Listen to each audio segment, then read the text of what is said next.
이 시간 말씀으로 그 백성을 찾아오시는 주님을 만나고 돌아가시는 행복한 시간 되시기를 주님의 이름으로 축원드립니다. 여러분, 회당을 아시나요? 시나고그라고 불리는 이 회당은 유대인들이 모여서 율법을 낭독하고 가르치고 배우는 유대의 교회 사원입니다. 이 회당의 기원에 대해 이야기하려면 유대인들의 아픈 역사 한 가지를 말해야 합니다.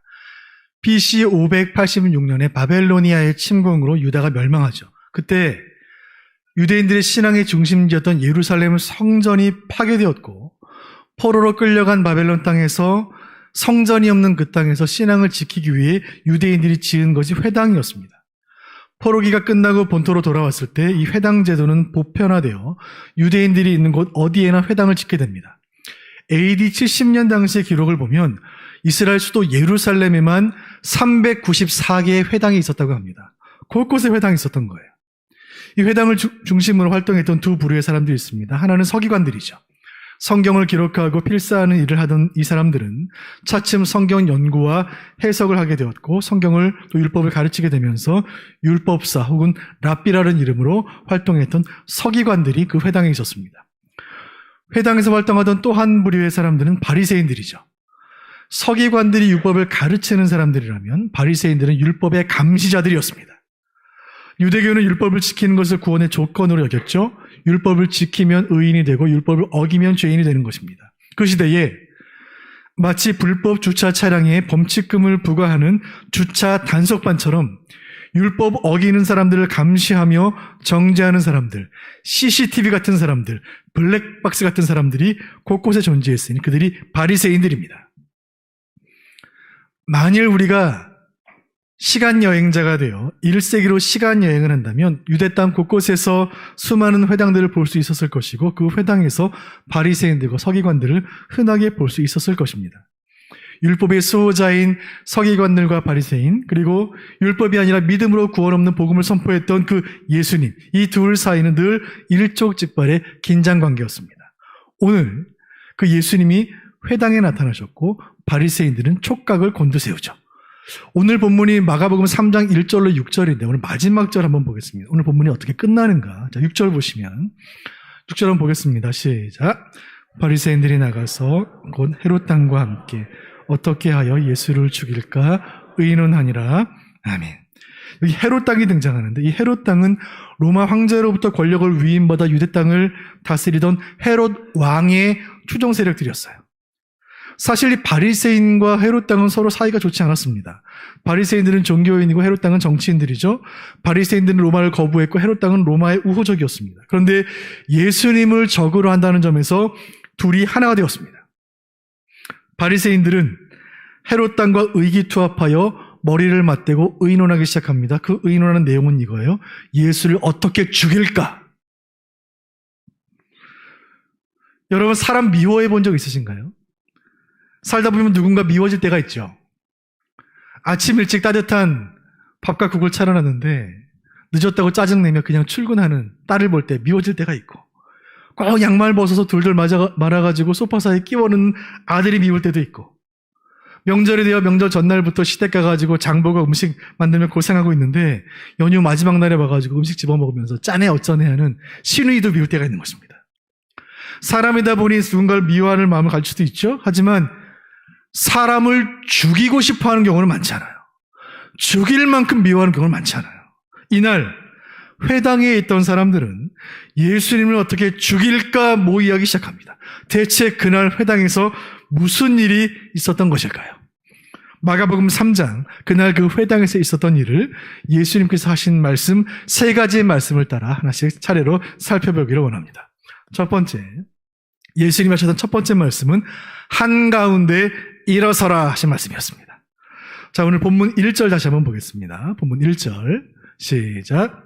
예수께서 다시 회당에 들어가시니 한쪽 손 마른 사람이 거기 있는지라. 아멘. 아멘. 자, 이곳은 갈릴리 어느 회당이었습니다. 바리새인들이 불꽃 같은 눈으로 지켜보는 가운데 예수님이 회당에 들어오셨습니다. 그리고 그날 이 회당에는 한쪽 손 마른 사람이 있었어요. 이 손이 말랐다는 말을 팔에 군살이 없이 날씬했겠구나, 야 참 좋겠다라고 생각해서는 안 됩니다. 이 말랐다는 말, 영어 성경이 wither라는 말로 번역을 했는데, 이 말은 식물이 시들다 말라 죽다 할 때 쓰는 말이에요. 햇볕에 말라버린 풀이나 가지를 가릴 때 쓰는 말입니다. 줄기가 부러져서 시들어버린 나뭇가지처럼 바싹 말라 죽은 들풀처럼 혈액순환에 큰 문제가 생겨서 팔 근육이 점점 말라붙어 마침내 손이 뒤틀려진 병이에요. 똑같은 기사를 다루는 누가복음 6장을 보면 그 말라붙은 손은 오른손이었습니다. 이날 예수님이 회당에서 만난 사람은 오른손 근육이 말라붙고 팔이 뒤틀려져서 정상적인 생활이 불가능한 장애인이었습니다.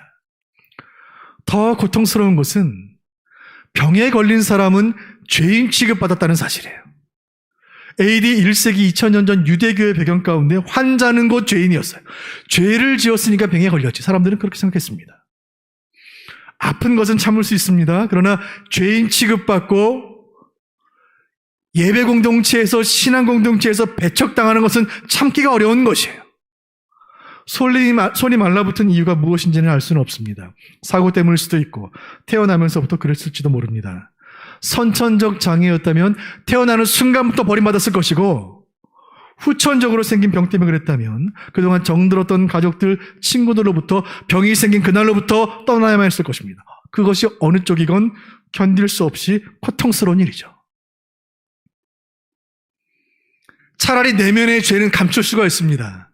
그 사람이 죄인인지 아닌지 외면을 보고 판단할 수는 없어요. 그러나 오른손이 말라붙은 장애를 감출 수는 없는 거예요. 누가 봐도 그 사람은 장애인이고 누가 봐도 그 사람은 죄인으로 여겼던 것이죠. 공개적으로 죄인 취급을 받아야 했습니다. 여러분 따돌림 당해보셨습니까? 아무도 내 곁에 오지 않고 아무도 나에게 말 걸지 않고 모두가 나를 흘겨보면서 죄인 취급하는 그 싸늘한 시선, 세상으로부터 버림받은 그 느낌은 겪어보지 않고는 모르는 것입니다. 손 마른 이 사람은 사랑하는 사람들에게로 돌아가기를 원했어요. 할 수만 있다면 빨리 내 병이 나아서 그 친구들, 가족들에게 돌아가고 싶었습니다.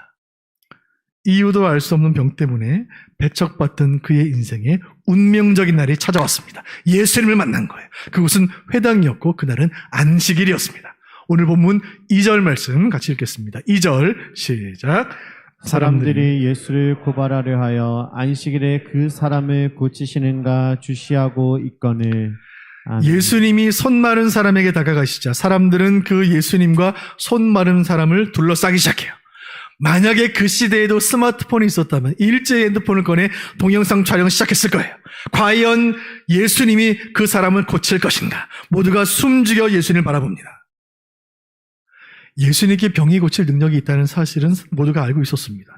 사람들이 주목하는 이유는 그날이 안식일이었기 때문이에요. 유대교 율법에 따르면 안식일에는 아무 일도 해서는 안 됐습니다. 아무 일도 안 되는 거예요. 더욱이 이곳은 회당이었고 율법의 중심지였고 율법의 감시자인 바리새인들이 두 눈을 치켜뜨고 바라보고 있었습니다. 여러분 이날 바리새인들의 표정을 한번 상상을 해보세요. 하나라도 허물을 찾기 위해 작은 흠이라도 발견하기 위해 눈을 치켜뜨고 있는 그 모습, 여러분 그 모습은 바로 오늘날 교회와 성도를 바라보는 세상의 모습이 아닌가요? 예수님이 행하신 수많은 생명사에게는 관심이 없고 예수님 전하신 생명의 복음과 영광에는 무지하면서 오직 흠집을 내기 위한 동기로 예수님 바라보며 교회 바라보며 성도를 바라보는 그들의 모습은 2000년이 지났지만 지금도 조금도 변하지 않았습니다. 손이 오그라들고 말라붙은 것처럼 생각이 오그라들고 믿음이 삐뚤어진 사람들, 영적 장애를 가진 사람들은, 진짜 고침받아야 할 사람들은 바로 자기 자신이라는 사실을 바리새인들은 모르고 있었습니다. 3절 말씀 보겠습니다. 시작. 예수께서 손 마른 사람에게 이르시되 한가운데 일어서라 하시고. 아멘. 오늘 본문을 통해 예수님이 하신 첫 번째 말씀, 한가운데 일어서라. 여러분 그날 그 회당에 손 마른 사람이 앉아있던 자리는 어디였을까요? 아마도 맨 뒷자리가 아니었을까요? 아마도 가장 그늘진 곳이 아니었을까요? 기둥이 있었다면 그늘 뒷자리, 벽이 있었다면 벽 안쪽이 아니었을까요? 사람들의 눈에 띄지 않는 곳, 사람들 오지 않는 곳, 홀로 고개 숙이고 펑펑 울며 소리내어 기도해도 아무도 신경 쓰지 않을 만한 곳, 그곳에 그는 있지 않았을까요? 그를 보시며 주님 말씀하시는 거예요. 손 마른 사람이여, 한가운데로 와서 일어서라. 구석에 있지 말고 가운데로 와라. 앉아있지 말고 일어서라. 오늘 이 말씀을 듣는 성도들 가운데 이 시간 주일을 맞이하여 하나님 앞에 나왔지만 내 마음과 내 부족함이 있고 죄책감이 있어서 이 시간 예배당 어느 작은 곳, 남의 눈에 띄지 않는 곳에 계시는 분이 계시다면 주님의 음성을 들으시길 바랍니다. 한가운데에 일어서라. 비록 세상은 여러분에게 관심이 없을지라도 우리 예수님 여러분을 주목하고 계시는 줄로 믿으시길 바랍니다. 우리 하나님 차별하지 않으십니다. 우리 주님은 우리 작은 신음에도 응답하시는 사랑의 주님이시니 연약한 그 영혼에게 은혜와 사랑과 자비를 베푸시는 줄로 믿으시길 바랍니다. 한가운데 일어서라. 주님이 하신 두 번째 말씀은 어느 것이 옳은가 하신 말씀이에요. 어느 것이 옳은가. 본문 4절 상반절 말씀 함께 보겠습니다. 시작. 그들에게 이르시되 안식일에 선을 행하는 것과 악을 행하는 것, 생명을 구하는 것과 죽이는 것, 어느 것이 옳으냐 하시니. 아멘. 오늘 말씀 가운데 예수님 어느 것이 옳으냐라고 묻고 계십니다. 어느 것이 좋으냐라고 묻지 않으셨어요? 만약에 예수님이 선을 행하는 것, 악을 행하는 것, 생명 구하는 것, 죽이는 것, 어느 것이 좋으냐라고 물으셨다면 이것은 그리 심각한 문제가 아닐 수 있어요. 그러나 예수님 어느 것이 옳으냐라고 물으세요. 우리는 살면서 둘 중에 하나를 선택해야 하는 순간들을 만날 때가 있습니다. 남성들이 참으로 식은땀 나는 순간은 아내들이 어느 것이 좋아라고 물을 때입니다. 쇼핑몰에 간 남편에게 아내가 묻습니다. 두 벌 옷을 가지고 나타난 거예요. 빨간색 옷과 분홍색 옷이. 어느 것이 좋아? 위기의 순간이 찾아온 것입니다. 먼저 여성분들께 부탁을 드립니다. 이 어려운 질문을 남성들에게 하지 마시기를 주님의 이름으로 권면드립니다. 남성들 보기에는 똑같아 보이는 거예요. 남성들이요, 정신 바짝 차리시기 바랍니다. 어느 것을 골라도 정답이 아닐 확률이 높습니다. 그렇다고 둘 다 좋아라고 말한다면 성의가 없어 보이죠? 둘 다 똑같네라고 말하면 관심이 없어 보이는 것입니다. 솔로몬의 지혜가 여기 있습니다. 여보, 빨간 옷 입으면 젊어 보이고 분홍 옷 입으면 날씬해 보여. 가정에 평화가 임하는 것입니다. 커피를 드릴까요? 녹차를 드릴까요? 한식이 좋으세요? 중식이 좋으세요? 뭐 이것도 괜찮고 저것도 나쁘지 않으니 둘 중에 하나를 고르는 것, 이것이라면 그리 심각한 문제가 아니죠. 예수님의 질문은 기호를 묻는 것이 아니라 진리를 물으신 거예요. 무엇이 진리냐? 무엇이 옳으냐? 무엇이 옳으냐? 이 질문은 준엄하고도 고요한 소리 없는 호통이에요. 여기에 옳으냐라는 말씀은, 이 말씀은 영어 성경들이 lawful이라는 말로 번역했습니다. lawful. law는 법이에요. 즉 이 말씀은 법이 허용한다, 법이 인정한다, 합법적이다라는 뜻이에요. 이 말의 반대말은 unlawful, 불법이라는 말이에요. 즉 예수님 물으신 것은 어느 것이 합법이냐? 하나님의 법 앞에서 무엇이 합법적이냐? 바리새인들이여 율법 교사들이여 대답해보라. 무엇이 합법이고 무엇이 불법이냐?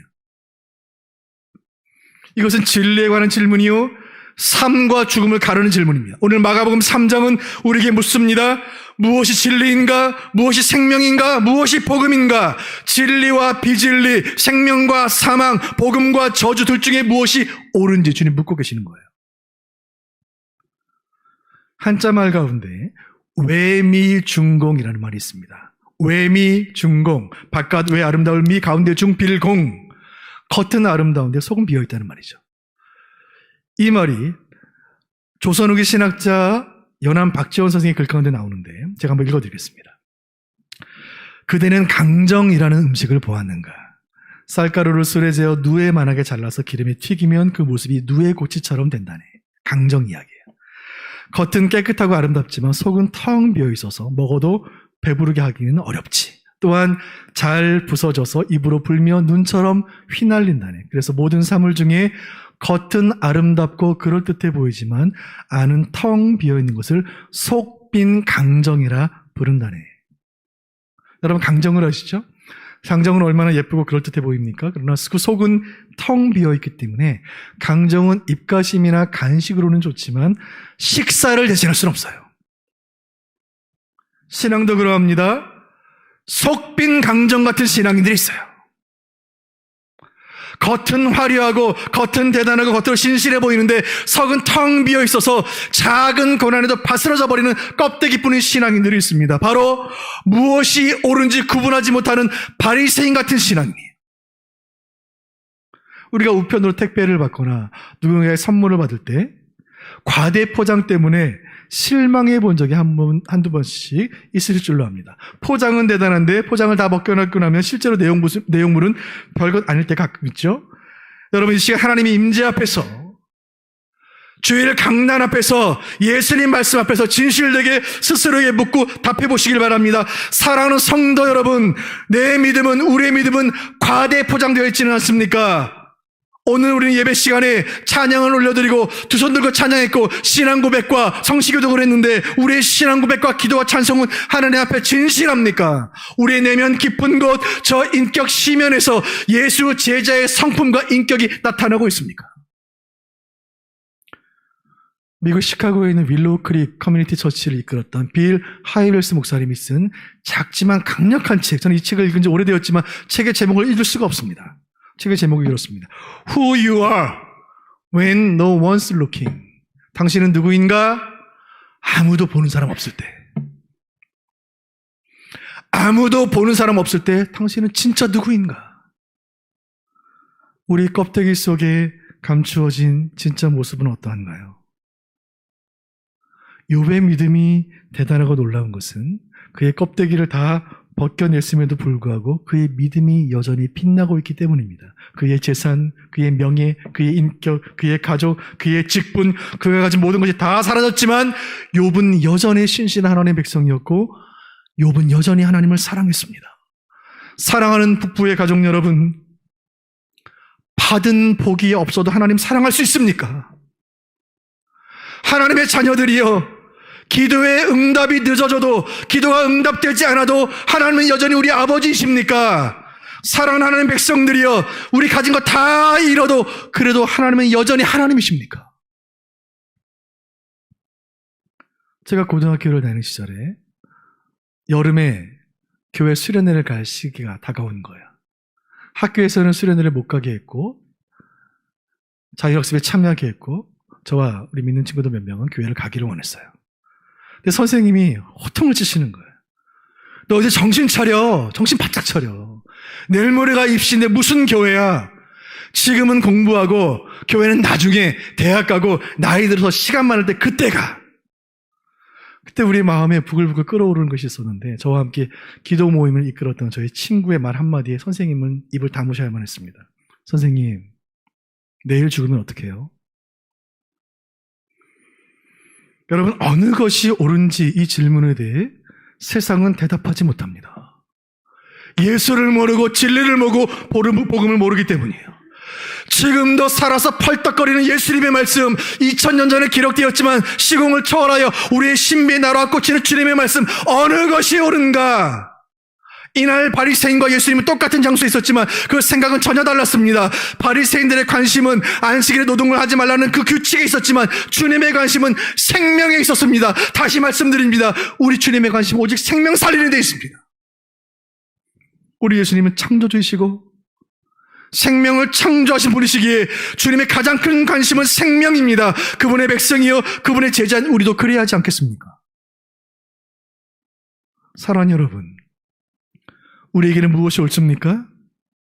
주님이 옳으신 줄로 믿습니다. 생명 살리는 것이 옳고 말씀이 옳고 복음이 옳고 구원이 옳은 것입니다. 여러분의 관심은 무엇인가요?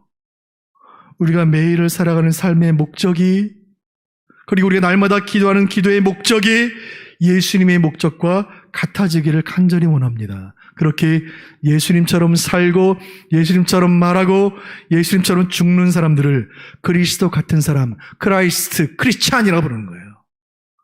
간절히 바라는 것은 오늘 예배에 참여하여 이 말씀 받는 우리 모두는 예수님의 마음으로 우리 심령을 가득 채워 속빈 강정 같은 신앙인이 아니라 그 내면까지 예수의 보혈로 가득 채워진 진짜 크리스찬으로 살아가는 은혜 주시기를 주님의 이름으로 축원드립니다. 오늘 본문 가운데 예수님이 하셨던 세 번째 말씀은 내 손을 내밀라 하신 말씀이었습니다. 오늘 이 말씀 보기 전에 먼저 본문 4절 하반절 말씀 보겠습니다. 4절 하반절 같이 보시죠. 시작. 어느 것이 옳으냐 하시니 그들이 잠잠하거늘. 아멘. 어느 것이 옳으냐 물으시는 주님의 질문 앞에 바리새인들은 모두가 잠잠했습니다. 잠잠했다는 말은 고의적으로 지속적으로 침묵했다는 말이야. 그들은 입을 꽉 다물었어요. 고의적인 침묵이에요. 왜요? 관심이 없으니까요. 선 마른 사람의 손이 펴지건 말건 그 사람의 평생을 고통 속에 살건 말건 관심이 없는 것입니다. 바리새인들은 안식일에 해서는 안 되는 목록들을 쭉 나열한 그 체크리스트를 들고 다니며 그 조항을 어기는 사람들 지적하고 판단하고 정죄하는 것에만 관심이 있었기 때문입니다. 이것은 신나는 일이에요. 다른 사람의 죄를 지적하면 나는 죄가 없는 것처럼 보이잖아요. 다른 사람 판단하면 나에게는 판단받는 것이 없는 것처럼 보이기 때문이에요. 죄인 곁에 서면 나는 의인처럼 보이기 때문이에요. 여러분, 이것은 가증스러운 일이에요. 바리새인들에게 있어서 종교는 남을 공격하는 무기였습니다. 바리새인들에게 있어서 말씀은 타인을 찌르는 흉기였습니다. 바리새인들은 입을 굳게 다물어요.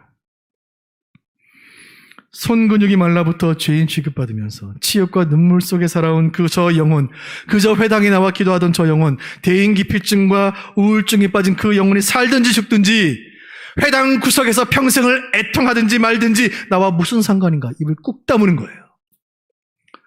사랑하는 성도 여러분, 저와 여러분의 관심은 무엇인가요? 오늘 예수님의 질문 앞에서 우리는 대답해야 합니다. 무엇이 옳은가?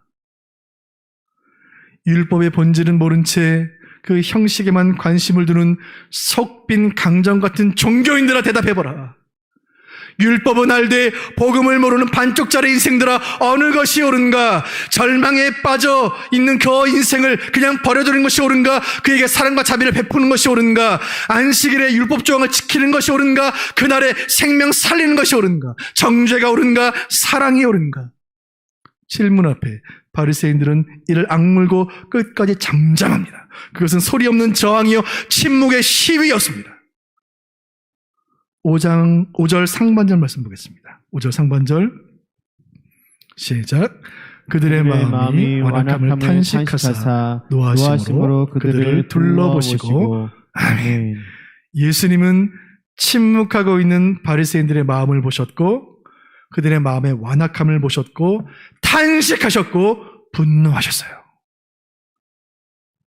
자기들이 잘못했다는 것을 알면서도 끝내 인정하지 않는 그 마음의 완고함, 그들을 둘러싸고 있는 신앙의 껍데기가 다 부서지고 그들의 속마음, 신앙의 추악한 민낯이 다 드러났건만 끝내 인정하지 않는 그 바리새인들의 화인 맞은 양심을 향하여 주님 말씀하십니다. 악하다. 중세 시대는 종교의 시대였습니다. 그 시대는 지나갔어요. 근대 사회는 이성의 시대였습니다. 근대도 지나갔습니다. 20세기 이후 21세기가 된 지금은 근대 이후라는 뜻으로 포스트 모더니즘, 후기 근대사회라고 부릅니다. 포스트 모더니즘 사회는 절대 가치가 붕괴되고 전통의 권위를 배격하며 모든 것을 상대화시킵니다. 이런 포스트 모던 세계에서 최고의 미덕은 관용이에요. 관용은 좋은 것입니다. 나와 다른 사람을 이해하고 포용하고 나와 다른 문화를 존중하는 것은 현대인으로서의 미덕이죠. 나라마다 문화가 다르죠. 우리는 지난 월요초대식과 위임식에 찾아온 손님들에게 우산을 선물했습니다. 근데 중국에서는 우산을 선물하지 않는다고 해요. 그 우산이라는 발음이 이별이라는 발음과 중국어 발음이 비슷하기 때문에 우산을 선물하지 않는다고 해요. 이 베트남 같은 나라는 더운 나라이기 때문에 오후가 되면 낮잠을 한 잠씩 자게 됩니다. 한국으로 시집온 베트남 며느리들이 오후에 낮잠을 잘 때 한국의 시어머니들이 나무랄 일은 아닌 것 같습니다. 나라마다 그 문화가 있는 거예요. 저는 처음에 부산에 가서 순대를 먹는데 소금을 안 주고 막장을 줄 때 막장을 찍어 드시는 부산 분들을 보면서 제가 문화 충격을 받은 적이 있는데 그 이런 그 지역의 문화는 존중받아야 하는 것입니다. 여러분, 성경은 말합니다. 모든 문화는 존중받아야 하지만 그러나 진리에 관하여 관용은 없다. 진리에 관하여 관용은 없다. 구원은 오직 예수께 있다. 이것이 진리고 그 외 어떤 것도 진리가 아니다. 중세와 근대의 종교는 죽고 사는 문제였어요. 무엇이 진리인지 사람들은 치열하게 고민했고 치열하게 토론했고 그 진리에 인생을 걸었습니다. 진리를 지키기 위해 생명을 걸고 인생을 걸던 그 시대가 다 지나가고 21세기 후기 근대사회 포스모던 시대 사람들은 이렇게 말합니다. 진리? 그게 무엇이 중요한가? 진리는 각자 우리 마음속에 있는 것이 아닌가? 종교? 당신이 믿는 종교도 옳고 내가 믿는 종교도 옳으니 서로 인정하고 서로 관용을 베풀고 대신 서로 강요하지 맙시다. 사랑하는 성도 여러분, 우리는 세상의 모든 것들을 이해하고 배려하고 관용할 수 있습니다. 그러나 진리에 관해서는, 복음에 관해서는 일말의 타협도 불가능합니다. 오늘 예수님은 침묵하는 바리새인들을 향하여 탄식하시며 분노하세요. 만약에 바리새인도 옳고 서기관도 옳고 헤롯 땅도 옳고 다 옳다면 예수님 분노하실 이유가 없는 거예요. 유대교도 옳고 이슬람교도 옳고 무신론도 옳고 기독교도 옳고 다 옳다면 노하실 이유가 없는 거예요. 진리 앞에서 잠잠한 너희여, 진리 앞에서 침묵하고 있는 너희여, 악하다. 진리를 택하지 않는 너희여, 너희는 악하다. 예수님 하신 본문에 기록된 세 번째 말씀은 내 손을 내밀라 하신 말씀이에요. 그들을 책망하신, 바리새인을 책망하신 예수님, 그 환자를 바라보시며 이렇게 말씀하십니다. 내 손을 내밀라. 5절 하반절 말씀 보겠습니다. 본문 5절 하반절 시작. 그 사람에게 이르시되 내 손을 내밀라 하시니 내밀매 그 손이 회복되었더라. 아멘. 예수님은 보란듯이 병자의 손을 고치십니다. 회당에서 안식일에 바리새인들 앞에서 보란듯이 병을 고치시는 거예요. 그것은 그 한 사람의 병을 고치시는 것뿐만이 아니라 그 자리에 모인 모든 영적인 병자들 다 고치신 것입니다. 무엇이 진리인지 알려고 하지 않는 자들, 진리를 알고도 잠잠한 자들, 껍데기로 자신을 포장한 자들, 속빈 강정처럼 살아가는 이 시대의 성도들, 저와 여러분을 주님 능력 가운데 고치신 줄로 믿으시길 바랍니다. 그 기적이 베풀어지자 바리새인들은 밖으로 나가요. 제 6절 제가 다시 읽어드립니다. 바리새인들이 나가서 곧 헤롯 당과 함께 어떻게 하여 예수를 죽일까 의논하니라.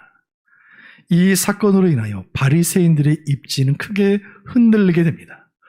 유대교 지도자로서의 자신들의 권위가 도전받고 자신들의 지위가 위협당한 바리새인들은 분노했고 로마의 권력을 등에 업은 헤롯 당과 의기투합하여 예수를 죽일 것을 구체적으로 논의하기 시작합니다. 그리고 마침내 그 논의는 성공하게 되죠. 어느 것이 옳으냐? 예수님은 이 질문 하나에 그분의 목숨을 거셨습니다. 비싼 대가를 치르신 거예요. 사랑하는 성도 여러분, 우리는 우리의 신앙을 너무 가볍게 여기고 있지는 않습니까? 말씀을 맺으려고 합니다. 오늘 모든 사건의 발단이자 결론이 되는 말씀이 오늘 본문 3장 바로 앞에 2장의 마지막 절에서 그 말씀을 찾을 수가 있습니다. 2장 마지막 절, 2장 28절 말씀 보겠습니다. 같이 보시죠. 시작. 이러므로 인자는 안식일에도 주인이라. 아멘. 이 모든 기적이 가능한 이유를 주님 친히 말씀하셨습니다. 내가 안식일의 주인이기 때문이다. 만유의 주제이시며 별일의 주인이신 주님 말씀하십니다. 내가 이날의 주인이다. 안식일은 창조주께서 6일간 천지를 창조하시고 안식하셨던 그 7번째 날입니다. 이 날이 되면 모든 성도들은 창조주의 권세를 기억하고 그 영광 높이 찬양합니다. 그 안식일의 주인이 주님이시니 주님은 이날에 창조주의 권세로 병자를 고치신 것입니다. 오늘 말씀해 주시는 궁극의 교훈이 여기에 있습니다. 같이 한번 읽어보겠습니다. 안식일의 주인께서 우리를 고치신다. 같이 읽습니다. 시작. 안식일의 주인께서 우리를 고치신다. 아멘.